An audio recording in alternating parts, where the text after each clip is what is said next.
Bismillahirrahmanirrahim. Assalamualaikum warahmatullahi wabarakatuh. Perkenalkan, nama saya adalah Surtia. Saya adalah CGP Angkatan 8 dari Kota Bandung. Saat ini saya sudah bersama dengan Bapak Sugianto MPD selaku Kepala Sekolah SMP Negeri 72 Bandung. Assalamualaikum Bapak. Waalaikumsalam warahmatullahi wabarakatuh, Bu Sur. Apa kabar Pak hari ini? Ya, alhamdulillahirrahmanirrahim. Tubuhku, pikiranku, hatiku luar biasa. Oke. Tepuk tangan. Oke, Bapak, pada kesempatan kali ini saya akan mewawancarai Bapak perihal pengambilan keputusan Pak ya yang mengandung nilai-nilai kebajikan. Saya ucapkan terima kasih banyak sebelumnya Bapak untuk kesempatan waktunya, sudah menyempatkan waktu bisa diwawancarai oleh saya.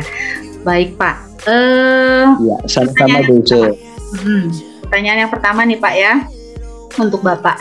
Bapak sebagai seorang pimpinan dalam hal ini Kepala SMP Negeri 72 Kota Bandung, ketika mengambil keputusan Bapak ya, nah pada saat ada kasus-kasus yang teridentifikasi itu adalah dilema etika Pak ya, entah itu dilema etika ataupun misalkan bujukan moral. Nah, ini bagaimana Bapak mengidentifikasi kasus-kasus tersebut, Pak? Kalau dilema etika itu Pak kan ya, ketika benar dan benar, Pak ya. Jadi sebagai pimpinan, Bapak mengambil keputusan ketika keputusan tersebut bernilai benar dan benar Pak ya. Nah kalau bujukan moral itu terlihat benar tapi sebenarnya itu adalah salah gitu. Yang satu lagi memang benar. Contohnya misalkan gini Pak, kalau bujukan moral itu Bapak sebagai kepala sekolah misalkan ada kasus bahwa pembelajaran itu harus berlangsung seperti biasanya. Maksudnya waktunya itu tetapi kemudian misal ada guru yang mau syukuran nih Pak, misalkan saya mau syukuran dan waktunya itu misalkan tidak cocok ketika misalkan setelah pembelajaran usai Pak ya. Nah artinya di sini kayak seolah-olah benar Pak gitu, itu kan seolah-olah benar gitu ya Pak ya, mengikuti keinginan guru tersebut untuk bisa menyisihkan waktu di pembelajaran agar bisa melaksanakan syukuran tersebut. Nah itu bujukan moral Pak. Jadi kalau bujukan moral kayak seolah-olah benar gitu tapi itu salah. Nah Bapak bagaimana mengidentifikasi kasus yang merupakan dilema sosial dan dilema etika atau bujukan moral Pak? Iya, terima kasih Ibu Surtia selaku calon guru penggerak ya dalam hal ini yang telah memberikan pertanyaan kepada saya yang memang luar biasa nih ya, calon guru penggerak yang luar biasa nih ya pagi hari ini. Tentunya menanggapi dari apa yang atau respon atau juga mensikapi dari yang memang dilema moral tadi. Tentunya di dalam sebuah pengambilan keputusan itu ada yang dinamakan dengan yang urgent, ada yang dinamakan betul memang dilema moral, tapi ada yang urgent dan juga memang itu menjadi prioritas. Kalau saya sih mengambilnya yang seperti itu dulu sebagai bahan rujukan pertama dalam mengambil sebuah keputusan ataupun mengambil hal yang didahulukan ya dalam hal ini sebagai pimpinan mengambil sebuah keputusan dulu dan yang B-nya penting ya, yang urgent kemudian penting dan kemudian yang dirasakan sebagai hal yang harus diprioritaskan. Kalau saya dari sisi itu mengambilnya. Jadi manakala ada seorang guru yang memang ada kegiatan tasyakur, syukuran ataupun dari keluarga anaknya, tentunya ini hal yang baik ya, meningkatkan silaturahmi. Namun di satu sisi tentu ada yang lebih urgent. Yang urgentnya yaitu misalnya seorang guru tentu harus menjalankan tuksinya, tugas dan fungsinya sebagai seorang pengajar. Pada saat jam belajar ya tentu harus melaksanakan tugasnya, ya. Tentu ada fleksibilitas, namun di dalam hal ini karena ini hal ada yang lebih penting dan lebih urgent dalam hal ini memberikan pembelajaran terhadap para peserta didik, ya saya sebagai pimpinan harus mengambil keputusan yang memang lebih tepat untuk digunakan untuk mengambil keputusan dengan tepat, ya, agar betul proses pembelajaran ini terhadap anak ini tidak terabaikan. Karena bagaimanapun kalau kita berpihak pada peserta didik, berpihak pada anak, ya tentunya ini menjadi urgent dan tentunya ini menjadi lebih penting. Dan tentunya ini menjadi prioritas yang harus diutamakan, seperti itu. Yang harus diutamakan, didahulukan. Nah, itulah mungkin yang menjadi dasar manakala saya mensikapi, merespon, dan juga menanggapi apabila kita dalam posisi dilema moral seperti itu tadi. Dan ini memang sebetulnya sebetulnya seperti yang mudah saja, namun ternyata memang banyak terjadi juga kegiatan-kegiatan yang memang sebetulnya bisa diatur di hari, di lain jam yang memang lebih tepat untuk kegiatan-kegiatan tersebut. Menghambat terhadap peserta didik, menghambat tentu menjadi didahulukan. Bukan artinya tasyakur bi nikmah tidak penting, itu juga penting, namun ada yang lebih penting lagi yang harus kita prioritaskan di dalam kegiatan ini, di dalam kegiatan khususnya proses pembelajaran kegiatan di persekolahan. Nah, itulah mungkin tanggapan respon saya terhadap dilema moral itu tadi, Bu Isur. Dilema etika, Pak, ya. Jadi kalau dilema etika memang benar dengan benar. Kalau rujukan moral benar dan salah gitu ya. Tapi yang salah ini kayak seolah-olah benar. Ya. Nah, baik Bapak, terima kasih atas tanggapannya. Selanjutnya ini Pak, untuk yang dilema etika Pak, ini terutama untuk kasus-kasus di mana ada dua kepentingan yang sama-sama benar Pak ya, dan mengandung nilai kebajikan.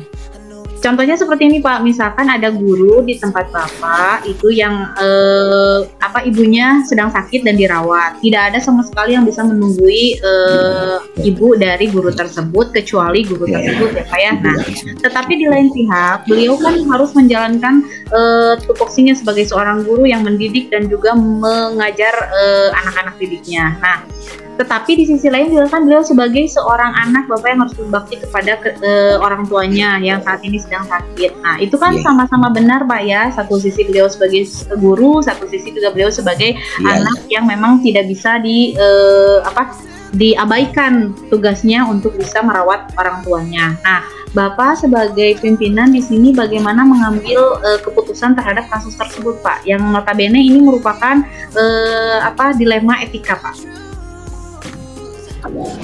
Ya, terima kasih Bu Isur atas pertanyaan yang kedua ini. Ya, inilah memang akan menjadi pemikiran yang sangat 5 sampai 10 tahun ke belakang saya mundur, mungkin ini menjadi terjadi mungkin polemik gitu ya. Tapi kalau sekarang dengan melihat kemajuan teknologi, dengan melihat berbagai perubahan yang ada dan sebagainya, tentunya kita juga memprioritaskan terhadap apa yang memang lebih penting, tapi kedua-duanya bisa menjadi hal yang baik. Dengan bahasa lain, kalau bahasa sekarang mungkin ada di dalam istilah manajemen semacam win-win solution lah, seperti itu kalau saya boleh meminjam istilah win-win solution ya, kalau boleh saya meminjam istilah itu, karena memang biasanya itu di dalam dunia bisnis atau dunia perdagangan. Nah, biasanya memang ini juga pernah terjadi di beberapa yang pernah saya alami juga seperti itu, bahkan di dua hal yang zaman yang berbeda. Pada saat di awal, ini saya cerita sedikit aja, tapi nanti saya kaitkan. pada saat sebelumnya era internet ini agak kesulitan, bahkan terjadi perdebatan karena memang kelas menjadi kosong, anak-anak juga menjadi terlantar, jam kos. Tentu jam kos ini menjadi presiden buruk bagi sebuah sekolah ke dalam proses pelayanan pembelajarannya. Ya, jadi akan malah menjadikan hal yang lain. Walaupun sebenarnya itu pun masih bisa dengan penugasan-penugasan yang dititipkan kepada guru yang lain ataupun guru piket.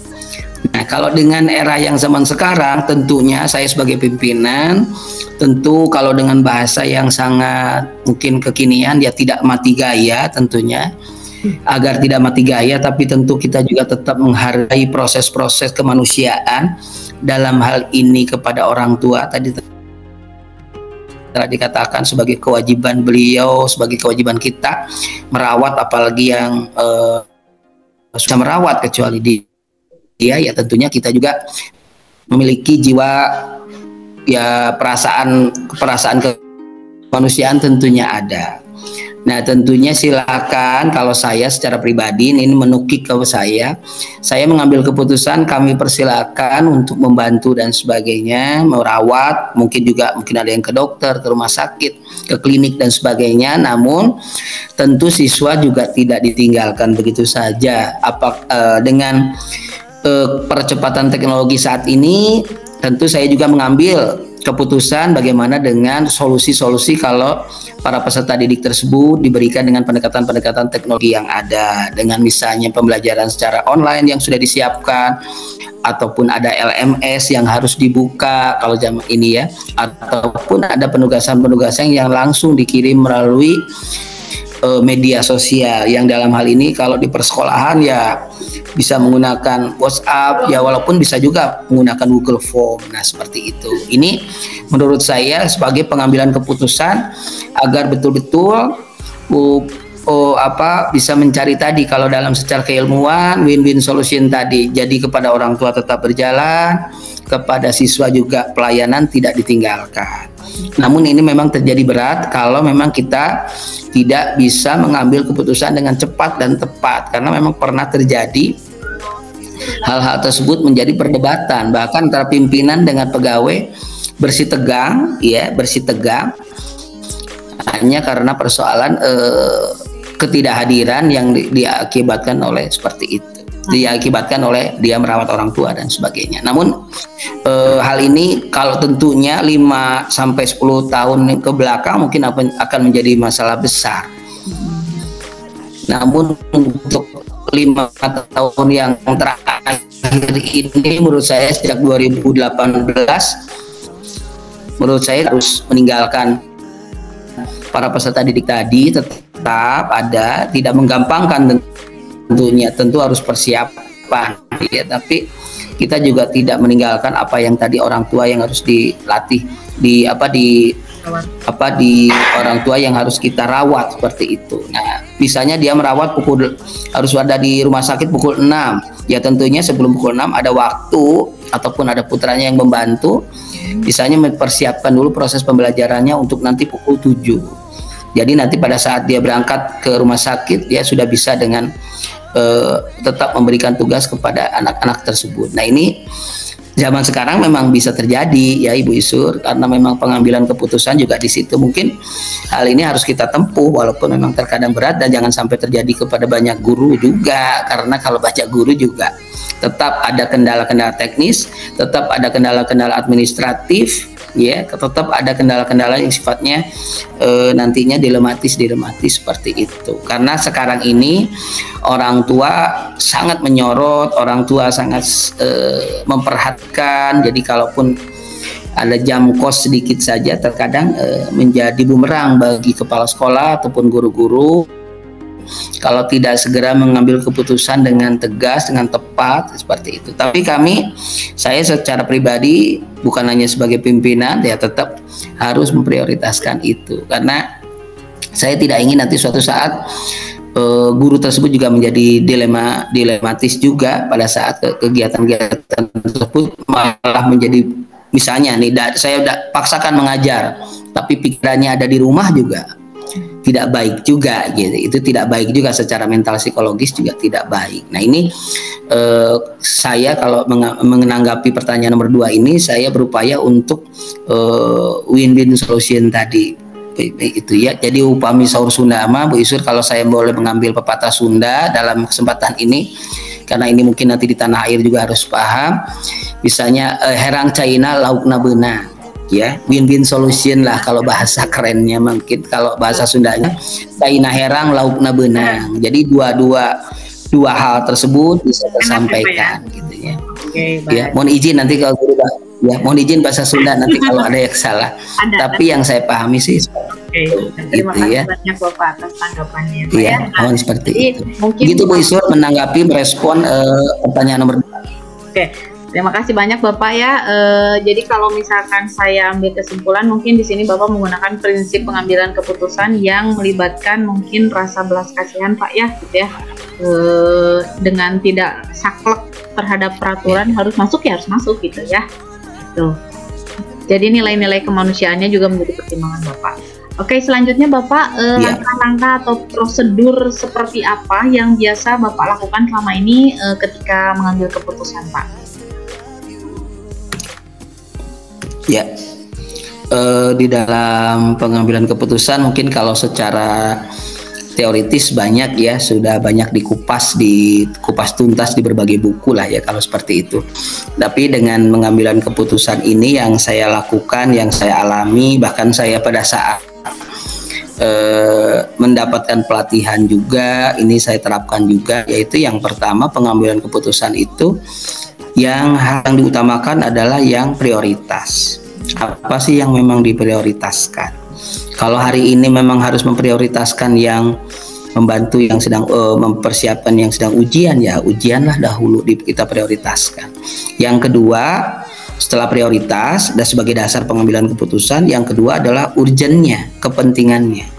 Seperti itu, karena kalau tidak penting, nanti saja bisa di kemudian harikan. Tapi yang penting sekarang misalnya hari ini kita butuh ujian, kita butuh wifi yang kuat. Nah itu yang penting, urgennya wifi-nya itu. Nah seperti itulah Bu Isur, karena dari dua hal tersebut itu sebetulnya mendasari hal yang memang menjadi prioritas-prioritas untuk pengambilan keputusan. Walaupun di lapangan terkadang tidak semuanya seperti itu, terkadang berbagai kepentingan masuk gitu ya, berbagai kepentingan, karena ini mungkin ada desakan, ada tekanan ya, jadi berubah antara urgennya, keurgenannya, keprioritasannya itu kadang berubah. Walaupun yang seyogianya kalau menurut saya, bahkan kami ini sudah pernah kita latihkan, sudah pernah saya praktekkan juga, saya bersama teman-teman yang lain, itu sebetulnya itu didasari kepada urgennya, dan yang ini betul-betul penting dan ini betul-betul harus diprioritaskan.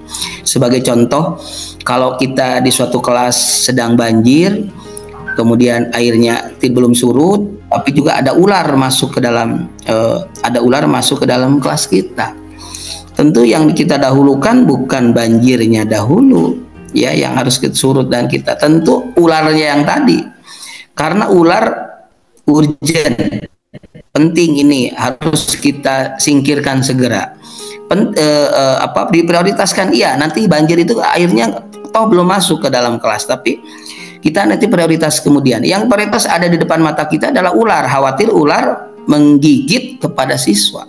Jadi kita dahulukan karena menyingkirkan ular, karena satu itu urgent, dua itu prioritas yang harus kita dahulukan. Nah itu seperti itulah yang kalau saya boleh mengilustrasikan Bu Isur, bahwasanya di dalam setiap keputusan itu sebaiknya memang ideal ya, ini kalau sedang berbicara ideal, ya seideal itu, bukan yang harusnya prioritas ketiga, kelima, keempat, ketiga, keenam, tapi kita prioritaskan. Sebenarnya tidak seperti itu. Nah, sebagai bahan, memang ini penuh tantangan, tentu penuh tantangan dan godaan ya Bu Isur, tapi yang saya menjadi prinsip, tapi bukan prinsip yang kekeh ya. Kalau kata Pak Kadis, jangan menjadi prinsip yang kekeh, selalu beliau mengatakan begitu. Ini jadi prinsip, tapi prinsipnya kekeh, bahkan otoriter kesannya, tidak juga. Maksud saya bukan sebagai prinsip yang begitu, tapi sebagai dasar lah, atau kita sebagai panduan, guidance ya, untuk mengambil keputusan. Menurut saya satu dari urgennya, kepentingannya, apakah betul-betul ini penting. Yang kedua adalah prioritas yang memang harus didahulukan dari prioritas-prioritas yang lain. Bukan artinya yang lain tidak penting, tetapi karena ini yang harus diprioritaskan. Itu Bu Isur yang bisa saya sampaikan. Ini secara teori dan secara praktek sudah saya lakukan begitu, seperti itu.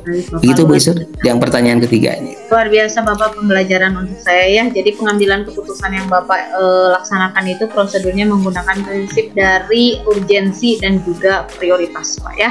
Tuh. Oke Bapak, selanjutnya ya Pak ya, hal-hal apa saja nih selama ini yang Bapak anggap efektif dalam pengambilan keputusan terhadap kasus-kasus, terutama yang kasus-kasus yang dilema etika Pak ya. Nah, yang yang paling efektif Pak, hal-hal apa saja? Ya, ini lumayan berat juga nih ya Bu Isur ya, memberi pertanyaannya nih ya. Lumayan berat nih ya Bu Isur ya. Yang efektif karena memang begini ya Bu Isur, bukan artinya ini kita terabaikan.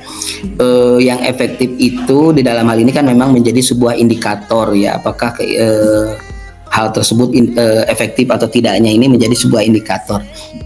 Tapi memang pengambilan keputusan itu langkah-langkahnya ya tentu harus mengutamakan agar efektif, ya tentu mengutamakan yang menjadi keyakinan kita, prioritas kita atau keyakinan kita sebagai seorang pimpinan atau seorang kepala sekolah, agar tidak terlalu banyak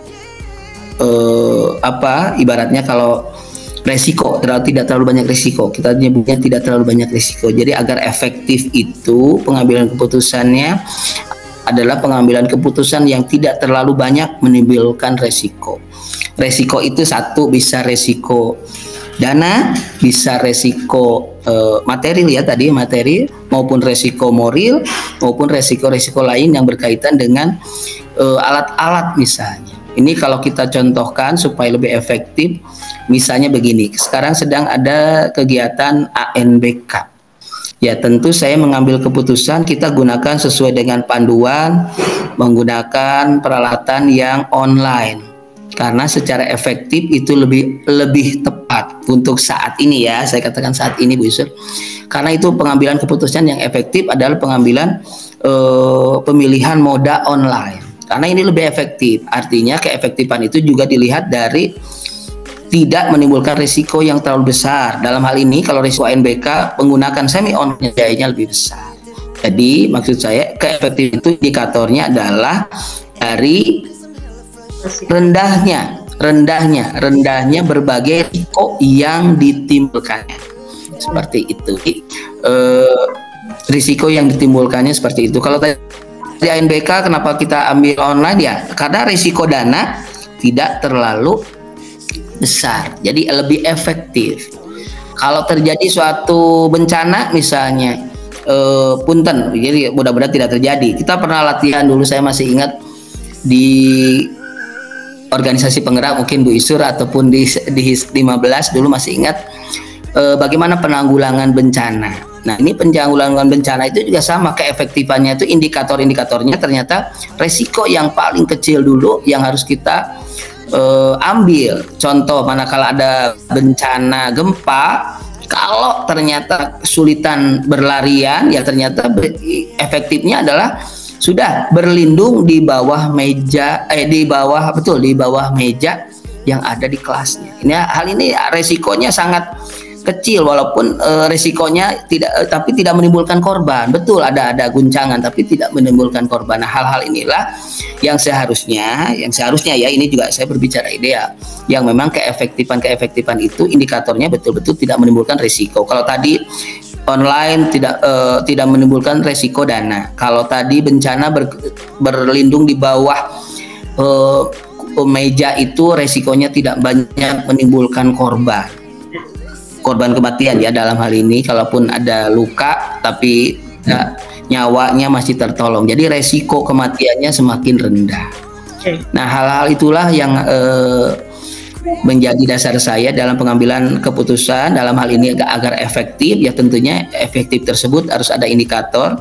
Dalam hal ini indikatornya adalah tidak menimbulkan resiko yang lebih besar lagi. Seperti itu Bu Isur yang pernah saya lakukan dan ini juga sedang kami lakukan hari ini di 72. Beberapa hari ini saya mengambil keputusan anak-anak karena kita sedang membangun agar efektif belajarnya, ya sudah ada sekolah pagi dan siang itu, karena kalau paksakan juga nanti resikonya ada terganggu pembangunan. Jadi kita alihkan menjadi sekolah siang. Ini akan lebih efektif dan tentu tidak terlalu banyak merugikan. Nah, ini indikatornya seperti itulah yang kami lakukan. Baik, Bapak begitu Bu Isur dari ketiga hal tadi. Baik, terima kasih Bapak. Ya. Bapak memiliki ini nggak Pak? Memiliki jadwal nggak untuk pengambilan keputusan ini? Atau apakah langsung di tempat atau memiliki jadwal untuk menyelesaikannya? Nah, bentuk prosedurnya seperti apa yang dijalankan? Ya, terima kasih Bu Isur atas pertanyaannya ini. Memang ini terkadang belum terdokumentasikan secara lengkap, ya.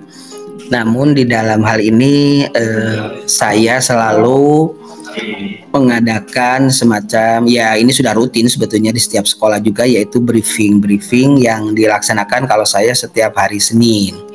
Jadi kalau dikatakan itu terjadwal, terstruktur, sebetulnya saya secara lengkap, bahkan kemarin dalam akreditasi pun ditanya kegiatan pembinaan seperti apa, ya saya katakan bahwasanya setiap hari Senin ada semacam briefing, bukan rapat yang panjang, namun briefing pendek yang selalu saya berikan, yang tentunya di situ juga banyak hal menanggapi isu-isu terbaru, menanggapi aturan-aturan terbaru, dan juga tentunya karena implementasi yang ada harus dilaksanakan. Contoh minggu kemarin bahwasanya setiap sekolah harus mengambil keputusan dalam hal ini menentukan rencana kerja anggaran sekolah itu berdasarkan raport pendidikan. Nah, ini kalau tidak disikapi dengan langsung, dan tentu ini saya pikir ini akan sulit nih. Nah, udah saya mengambil keputusan, udah aja kita akan briefing, dan disitulah nanti supaya terstruktur, supaya minimal secara formal sudah ada, kami jadwalkan di hari Senin ataupun Selasa kami adakan kegiatan briefing tersebut. Jadi kalau dikatakan, kalau tadi pertanyaannya secara terstruktur terjadwal, kalau di saya secara internal SMP Negeri 72 di hari Senin saya adakan briefing seperti itu untuk pengambilan keputusan. Contoh yang tadi tentang raport pendidikan, akhirnya saya katakan setiap guru dan tenaga kependidikan harus mengaktifkan terlebih dahulu belajar ID, dan ternyata karena kami ini sekolah baru ada 7 orang, ya bahkan 9, sekarang baru ada 9 tenaga guru. Ternyata banyak hal persoalan, banyak yang belum dipindahkan menjadi mengusung admin belajarnya masih SMP yang lama. Ternyata karena memang persoalan Dapodi. Ini harus, padahal keputusan sudah diambil segera di bulan Oktober ini. Ya udah, saya katakan yang bisa dikerjakan, akhirnya saya mengambil keputusan secara manual dulu, ditulis berdasarkan raport pendidikan. Nah, itu salah satu contoh Bu Isuri yang memang saya lakukan, walaupun ini terkadang terkesan seperti dadakan, sebetulnya tidak juga dadakan, karena setiap briefing itu adalah pengambilan keputusan. Dan ini sudah beberapa kali saya pengambilan keputusan, termasuk dalam hal persiapan akreditasi, itu dilakukan pada saat briefing kecil, tidak harus selalu rapat dinas. Nah, makanya saya pada saat ditanya oleh asesor pun, pembinaan dan pengambilan keputusan itu kapan Pak? Yaitu pada saat saya melaksanakan kegiatan briefing pendek di hari Senin, yang walaupun hanya 10-15 menit, tapi taklimat tersebut minimal sudah bisa memberikan pemahaman terhadap guru, tenaga administrasi, supaya betul-betul minggu ini apa yang akan dilaksanakan itu sesuai dengan apa yang diperintahkan, diinstruksikan oleh kepala sekolah dalam hal ini, termasuk di dalamnya pengambilan keputusan bahwasanya udah keputusan terakhir adalah bagaimana para guru-guru mengambil dari rapot pendidikan yang telah saya download untuk dipelajari dan dijadikan rencana kerja anggaran sekolah di tahun 2024. Itu yang paling update Bu Isur di dalam hal ini. Ya kalau dikatakan apakah terjadwal, iya jadi terjadwal kalau sekarang, walaupun tidak dikatakan harus ada pengambilan keputusan, biasanya di acara kegiatan briefing tersebut. Kecuali menurut kasus memang membutuhkan keputusan secepat mungkin Pak ya, kan mungkin ada yang urgent gitu ya, harus segera diputuskan gitu khususnya. Iya, iya betul ada Bu Isur, bahkan kemarin pada saat ada salah seorang kita pengambilan keputusan dalam hal ini salah seorang anak yang memang harus ada penanganan khusus ini ya, sampai sekarang sebetulnya sampai hari ini detik ini kita juga masih penanganan khusus dengan BK khususnya, karena memang sebenarnya kita harusnya dari awal itu ya mengambil keputusan itu untuk bisa menyelesaikan itu, tapi ternyata karena kita masih personil juga masih terbatas, SDM-nya belum banyak ya, jadi kita masih berbagi tugas dulu karena guru BK-nya juga masih merangkap juga dengan pekerjaan yang lain. Nah, ini kemarin kita rasakan, nah ini ya sekuatnya belum banyak kayak di 15 Wisur, kita masih terbatas baru 9 orang, tenaga administrasi 2 orang ya, jadi ya agak lumayan harus tercecer-cecer juga persoalan itu terkadang ya, jadi itulah yang, tapi minimal sudah ada upaya untuk ikhtiarnya untuk menyelesaikan dan pengambilan keputusan hal-hal yang sifatnya strategis, yang urgent juga ada, yang tadi seperti anak-anak tadi yang ternyata harus penanganan khusus. Pertanyaan selanjutnya Pak ya, nah selama pengambilan keputusan yang sudah Bapak laksanakan selama ini ya Pak ya, adakah seseorang atau faktor-faktor yang selama ini mempermudah atau membantu Bapak dalam pengambilan keputusan, terutama untuk kasus yang dilema etika tersebut? Ya, alhamdulillahnya, terima kasih Bu Isur. Dan pertanyaan berikutnya, ini dalam hal ini memang ada yang membantu saya tentunya selain Wakasek yang 4 orang, ada beberapa guru juga yang memang sebetulnya sudah berpengalaman di sekolah-sekolahnya, jadi pengambilan keputusan tersebut menjadi lebih mudah. Contoh di dalam hal pengambilan keputusan yang berkaitan dengan keuangan, kemarin kami mengalami kesulitan dalam hal ini BOS karena persoalan-persoalan belum terserapnya dana. Nah, ternyata bisa bekerja sama dengan operator yang memang sudah bisa lama di lebih terampil di dalam keoperatorannya, jadi ya kita bisa terselesaikan. Nah, itu mempermudah, mempercepat kami dalam pengambilan keputusan untuk langkah selanjutnya. Itu kalau dari sisi keuangan yang saya rasakan langsung, karena kami pergantian ini Bu Isur, saya itu sempat pergantian beberapa kali operator, jadi ya lumayan agak limbung juga ya, harus mempersiapkan terus, selalu harus mengambil keputusan, sedangkan orang yang membantunya sangat sedikit terbatas. Tapi itu diantaranya yang bisa membantu karena waktu itu deadline-nya sudah sangat dekat. Sedangkan ini kalau tidak terselesaikan oleh operator ya sudah pasti akan terkena penalti atau semacam peringatan keras dari Kemendikbud tentang BOS.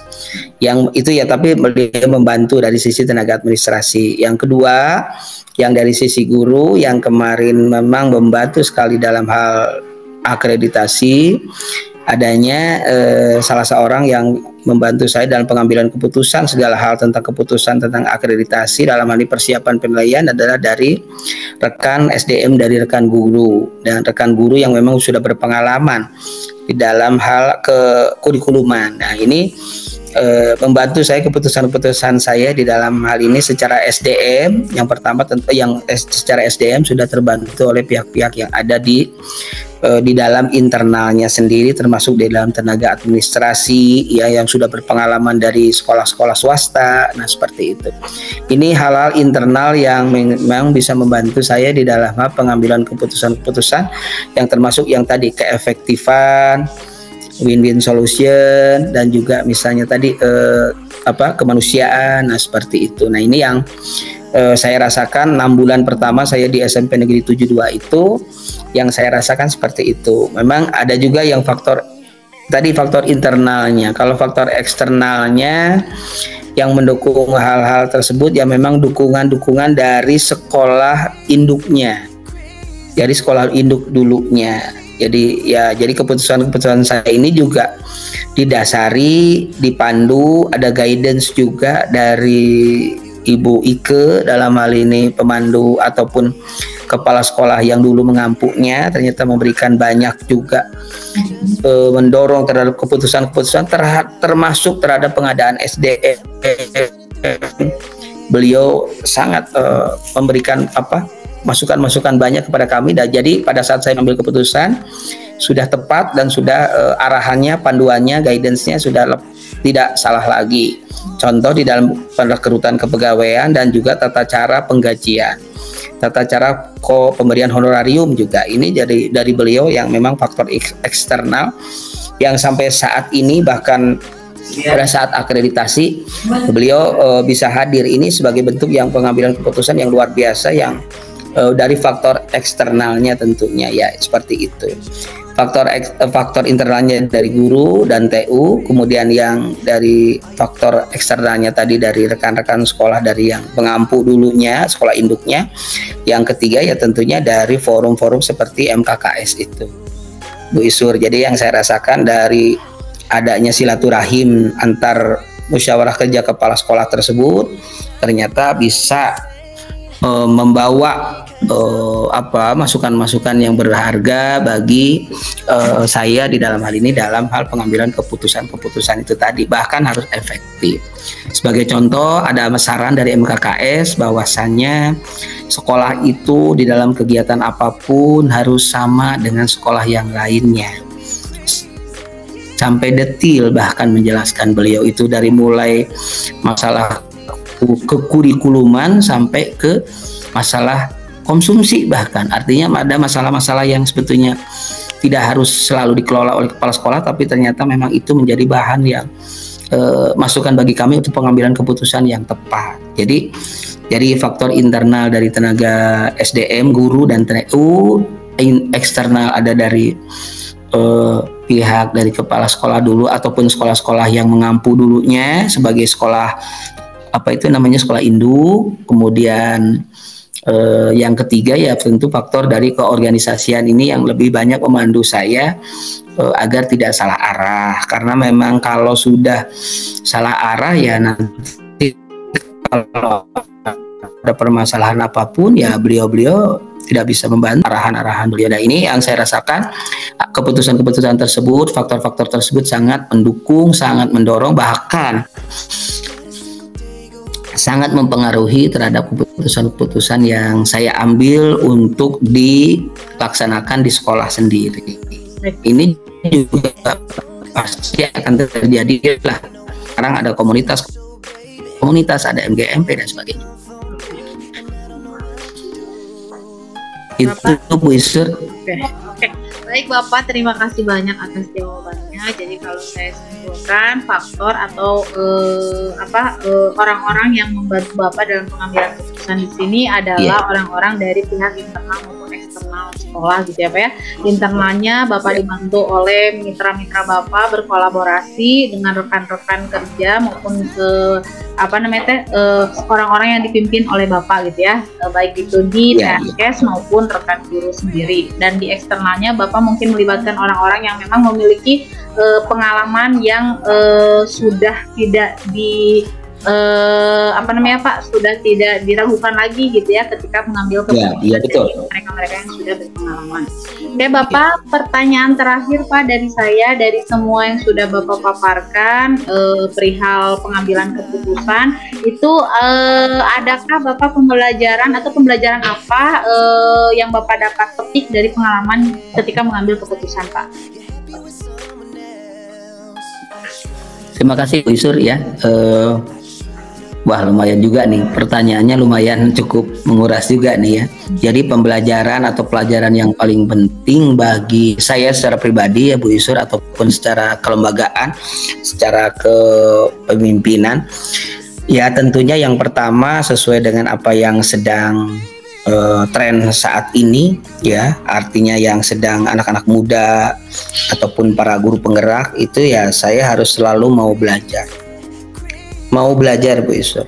Itu kata kunci yang harus selalu mau belajar karena ternyata apapun itu harus mau belajar karena memang kalau tidak belajar ya kita tidak akan bisa mengetahui apa yang menjadi titik kelemahan kita. Saya dari sisi itu saja ini harus mau belajar, harus mau merubah diri, harus mau betul-betul belajar dalam pengertian bukan belajar dalam hal teoritis saja, tapi betul-betul harus mau belajar dengan berbagai pengalaman yang ada karena pengalaman-pengalaman ataupun dari teori-teori tersebut yang ada itu kalau kita padukan akan menjadi sebuah refleksi bagi saya sendiri. Ada refleksi peristiwa, ada refleksi perasaan, ada refleksi ya juga refleksi refleksi perasaan, refleksi pembelajaran juga bagi saya dan juga refleksi penerapannya. Nah, ini yang membawa saya selalu ingin berarti betul-betul nih sekarang mah zamannya guru itu, kepala sekolah itu ataupun siapapun yang berada di dunia pendidikan itu harus selalu mau belajar. Artinya belajar itu belajar apapun ya Bu ya yang mendukung terhadap proses peningkatan kompetensi dirinya ataupun mendukung terhadap proses-proses apapun yang mendukung kinerjanya. Nah ini yang saya rasakan pelajaran penting yang harus saya ikuti sampai detik ini, harus saya ikuti seterusnya dan seterusnya. Bahkan mungkin saya juga belajar dari para senior, belajar juga dari para guru kami juga sendiri, guru-guru yang ada juga. Jadi selalu kami rasakan seperti itu. Jadi kalau tidak mau belajar ya tentu sudah akan tertinggal saat ini. Apalagi pengambilan keputusannya sudah tidak seperti zaman dahulu yang harus selalu otoriter, harus selalu satu arah. Nah, semacam ini. Makanya hal yang perlu saya ambil adalah yang satu belajar, yang kedua juga ya kalau bahasa kerennya mungkin sekarang ada istilah atau ada perumpamaan atau ada terminologi ini Bu Isur, bottom up. Jadi dari bawah ke atas. Nah ini saya selalu ingin juga mendengarkan masukan-masukan dari guru, masukan-masukan dari tenaga administrasi, masukan-masukan dari internal eksternalnya sebagai bottom up dulu, baru dipadukan dengan apa yang diinginkan oleh para pengambil kebijakan, entah itu pejabat, entah itu dari dinas, entah itu dari Kemendikbud sebagai masukan yang sifatnya lebih bottom up. Kalau dikaitkan dengan budaya positif atau disiplin positif, ibaratnya peraturan itu tidak datang satu arah Bu Isur, tapi datang juga loh dari gurunya, datang dari anaknya. Kalau disiplin positif kan seperti itu ya. Nah ini juga era sekarang itu pengambilan keputusan itu ternyata satu memang harus dari mau belajar, dua ternyata memang harus bottom up juga. Karena sekarang ini kalau tidak bottom up ya sudah keputusan-keputusan itu tidak akan bisa diterima oleh artinya para penggunanya, para mitranya, apalagi tadi dikaitkan dengan kata-kata kolaborasi itu. Kalau itu tidak datangnya dari bawah, tidak mau belajar dari bawah, saya hanya satu arah, tidak akan terjadi yang namanya sebuah pengambilan keputusan yang efektif. Itu sih yang saya rasakan karena saya juga pernah mengalami. Kalau saya satu arah ternyata begini ya, ada hal-hal yang kurang pas di mereka itu ternyata. Tapi kalau manakala mereka juga ikut merasakan, mereka juga ikut membuat, mereka juga ikut terlibat, bahkan mereka juga ikut merancang, menyusun, ternyata mereka lebih siap mengikutinya. Nah ini yang saya rasakan 2 tahun terakhir, bahkan sebelum saya dilantik itu ya, ada rasakan sejak tahun 2022 itu sampai sekarang 2023, 6 bulan saya bertugas sebagai kepala sekolah itu, faktor-faktor proses mau belajar dan faktor-faktor dari tadi yang mengatakan bahwa ada berbagai hal itu tadi yang akan mendukung terhadap proses-proses kita di dalam sebuah pengambilan keputusannya. Itu Bu Isur mungkin yang bisa saya sampaikan. yaitu bukan teoritis. Saya pikir ini bagian dari apa yang pernah saya rasakan langsung sampai detik ini, ya, detik ini, karena memang kayak tadi pengambilan keputusan itu memang, waduh, harus terus ternyata Bu Isur, bukan hanya teoritis, itu betul. Sayang ya, bahkan ada yang dadakan, ya, bahkan ada yang dadakan. Pengambilan keputusan itu harus selalu ya, Pak ya. Nah, jadi saya ambil kesimpulan Bapak, apa yang Bapak petik atau pengalaman apa itu, yang pertama Bapak menjadi seorang pembelajar sepanjang hayat Pak ya dari pengambilan keputusan ini.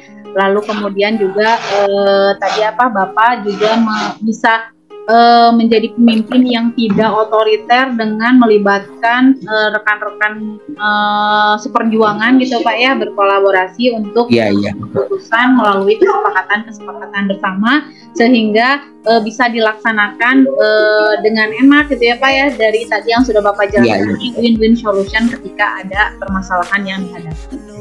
Oke Pak Sugi, terima kasih banyak atas waktunya. Mohon maaf saya mengganggu waktu Bapak ya. Berkah selalu Bapak, sehat selalu Bapak ya.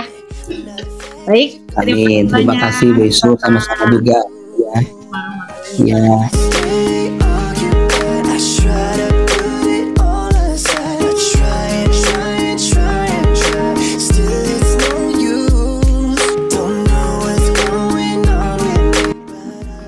Assalamualaikum warahmatullahi wabarakatuh. Perkenalkan, nama saya Sofia.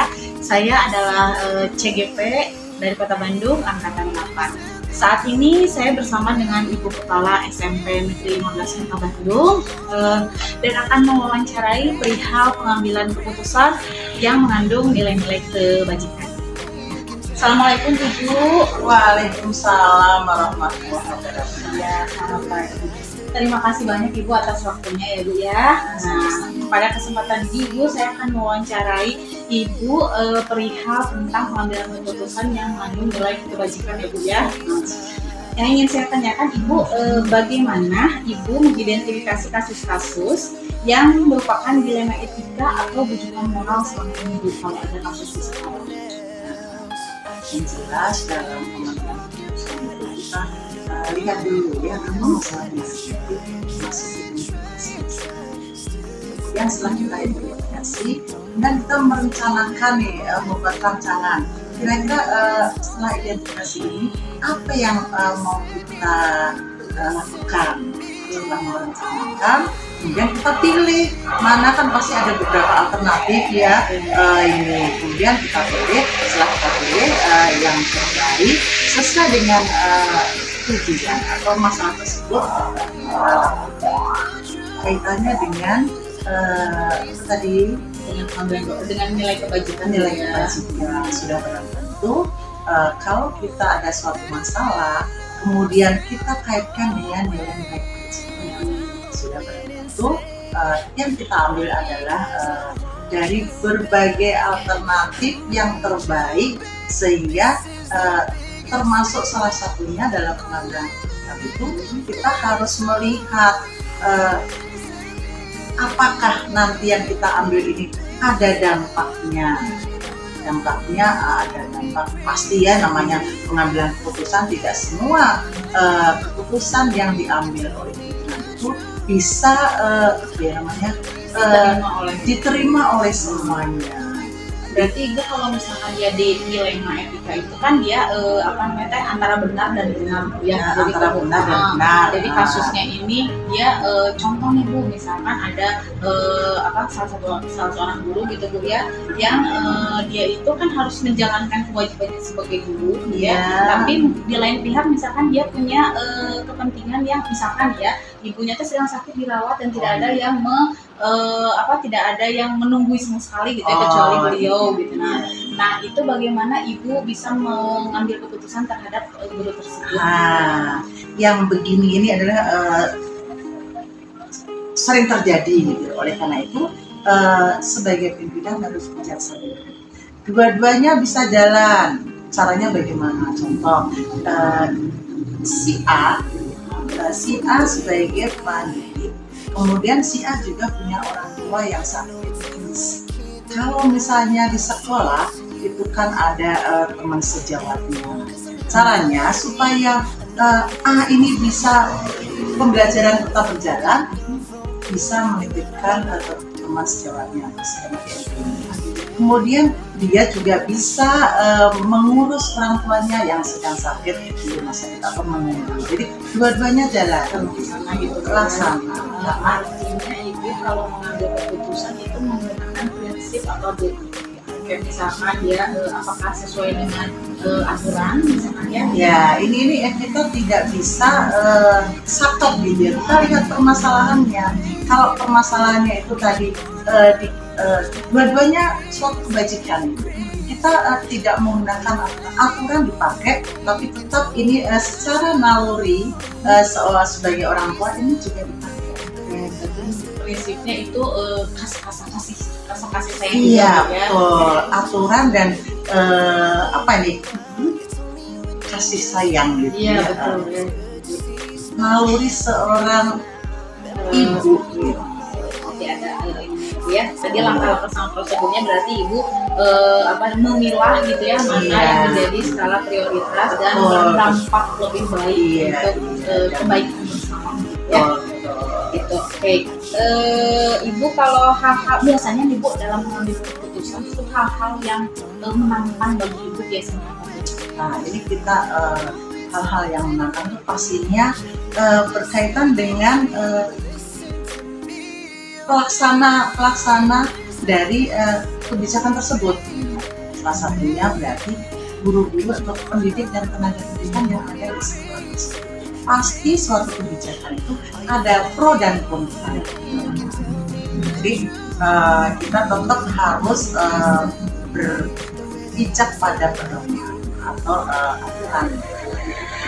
Tapi ibu pas lagi ibu ketika mengambil keputusan tersebut berarti ya terkadang misal ibu mengambil keputusan nih pas dipikir-pikir lagi misalkan ya ibu mikir lagi ini benar nggak sih saya ambil keputusan ini kalau saya tuan ibu pernah nggak ibu seperti itu? Jadi memang yang namanya keputusan yang baik itu tidak tergesa-gesa. Jadi kita hindari ketergesa-gesaan dalam mengambil keputusan. Tapi semua itu tergantung pada apa masalahnya. Tapi kalau misalnya nih ada sesuatu musibah di sekolah, kita tidak perlu mengumpulkan dulu, tidak, kita langsung tangani apa yang harus kita lakukan supaya permasalahan itu selesai. Ya, berarti cepat dan tepat. Iya, cepat dan tepat. Nah, perihal ini ibu ada berarti ibu ada jadwal nggak sih bu misalkan ya ada masalah nih, ada suatu permasalahan, ibu tuh punya jadwalnya untuk bisa menyelesaikan masalah tersebut atau kasus tersebut? Ya, jadi masalah jadwal itu tergantung pada masalahnya. Kalau masalah itu segera ditangani, ketika itu langsung ditangani. Tapi kalau permasalahannya masih bisa dinantikan, kita perlu juga memanggil para wakasek, kemudian yang berkepentingan, ya, pokoknya yang berkepentingan berkaitan dengan permasalahan tersebut. Kalau masih bisa dinanti, kita kasih jeda waktu. Tapi kalau permasalahan itu segera, ya harus kita segera. Kalau memungkinkan mungkin ibu mengumpulkan dulu data dan fakta. Betul, kalau misalnya itu tadi ada dua masalah ya, masalah yang harus segera ditangani dan yang kedua masalah yang bisa dinantikan. Kalau masalah yang bisa dinantikan itu kita mengumpulkan data atau informasi yang tepat sehingga dalam pengambilan keputusan nantinya tidak salah.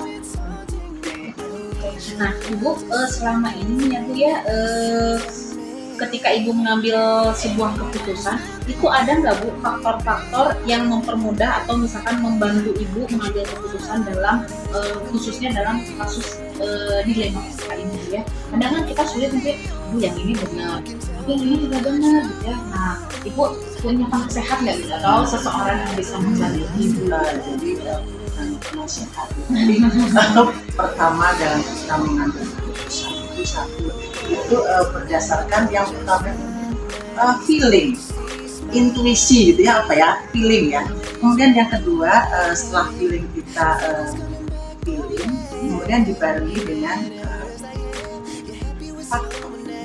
fakta itu bisa informasi, kemudian berdasarkan pengalaman, kemudian dari feeling, kemudian feeling itu apa ya? Iya itu sih benar.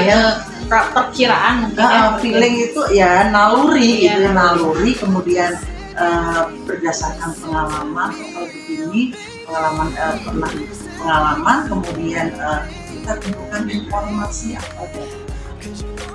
Kita mengumpulkan informasi atau data itu tadi seperti yang saya sampaikan tadi. Ada nggak penasihat?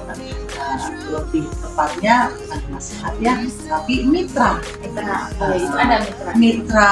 Mitra yang pertama di sekolah adalah para dosen, tenaga ahli sekolah, dan orang-orang yang memang bisa dijadikan dipertimbangkan gitu ya. Oh ini memang orang yang dikatakan orang yang sudah lama gitu, atau senior lah gitu, yang dan tahu situasi dari dulunya. Jadi itu ya Bu ya, yang mitra barangkali Bu ya, yang bisa membantu ibu untuk bisa mengambil keputusan yang tepat gitu ya. Tim manajemen. Nah Ibu, dari yang telah Ibu sampaikan secara keseluruhan tentang pengambilan keputusan dari seorang pemimpin Bu ya, nah, Ibu ada nggak pembelajaran yang Ibu bisa petik dari pengambilan keputusan tersebut? Jadi satu ya, dalam pengambilan keputusan itu jangan tergesa-gesa. Kalau memang itu menyangkut permasalahan yang memang masih tadi bisa dinantikan, tidak tergesa-gesa. Kemudian kita lihat, mencari beberapa alternatif ya. Setelah kita cari beberapa alternatif, sudah barang tentu kita kaji kekurangan dan kelebihannya. Kalau begini, kelebihannya ini, kekurangannya ini, sehingga kita bisa menentukan, memilih mana yang tepat, walaupun ada justru ada yang pro dan kontra ini, atau dampaknya. Kita lihat tadi alternatif, kemudian kelebihan dan kekurangannya, dan dampaknya bagaimana, lalu kita bisa. Seperti ini mungkin Bu ya, kayak analisis SWOT mengetahui ya, kelebihan gitu ya, terus identifikasi masalah gitu ya. Pertama identifikasi dulu. Jadi pembelajarannya bagi ibu berarti bisa lebih ini barangkali Bu ya, lebih mahir dalam keputusan ya. Kita berdasarkan pengalaman, sehingga setiap pengambilan keputusan, oh kalau ini begini, nanti ada terjadi lagi misalnya, oh begini, jadi semakin pengalaman. Jam terbang Bu ya? Iya itu jam terbang. Jadi kalau ibu udah menemukan, ini mas saya pernah nih ngalamin kasus ini, ya, pengalaman ya, pengalaman ini dengan ini kalau ini. Nah ibu, kalau misalkan ibu biasanya yang paling efektif nih Bu dalam pengambilan keputusan ketika menghadapi permasalahan yang tadi ya Bu ya, khususnya kalau kita kan seringnya itu Bu ya, dilema etika. Kalau bujukan moral ada, saya juga yakin pasti tidak akan terwujud ya. Kalau bujukan moral ini Bu kayak seolah-olah benar gitu, seolah-olah gitu seolah-olah benar, tapi emang salah gitu. Jadi jadi pasti ibu bakal ngambilnya yang benar. Nah tapi kan kalau dilema etika ini memang seperti itu tadi gitu ya. Jadi kita harus memang banyak sebagai seorang pemimpin, kita harus betul-betul melek gitu ya, melihat secara detail ABCD-nya gitu, sehingga kalaupun misalnya ini dilema, misalnya seorang itu just levelnya, oh ini mah benar gitu ya.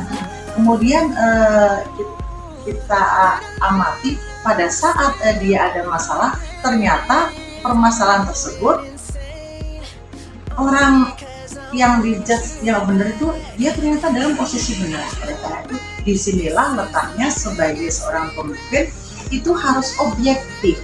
Kalau memang benar ya dibenarkan, kalau memang salah ya salah gitu. Jadi harus dan bijaksana Bu. Objektif dan bijaksana.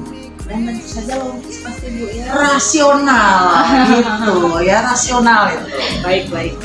Baik Ibu, itu barangkali beberapa hal yang kami sampaikan gitu ya. Terima kasih banyak atas waktunya sudah menyempatkan. Mudah-mudahan SMK 15 ada di bawah kepemimpinan Ibu semakin maju. Amin. Dan tentunya ada satu CGP ini Bu Surya yang luar biasa. Ya. Amin. Terus semangat dan lakukan apa yang harus dilakukan. Ilmu-ilmu yang didapat diterapkan di sana. Ya, terima kasih banyak atas dukungan Ibu. Hatur nuhun pisan. Assalamualaikum warahmatullahi wabarakatuh. Waalaikumsalam. Baik, sekian wawancara dari saya bersama dengan Ibu Kepala Sekolah Ibu Kepala SMP Negeri 15 Kota Bandung, Ibu Titik Isbandiah. Hatur nuhun pisan sudah menyaksikan. Wassalamualaikum warahmatullahi wabarakatuh.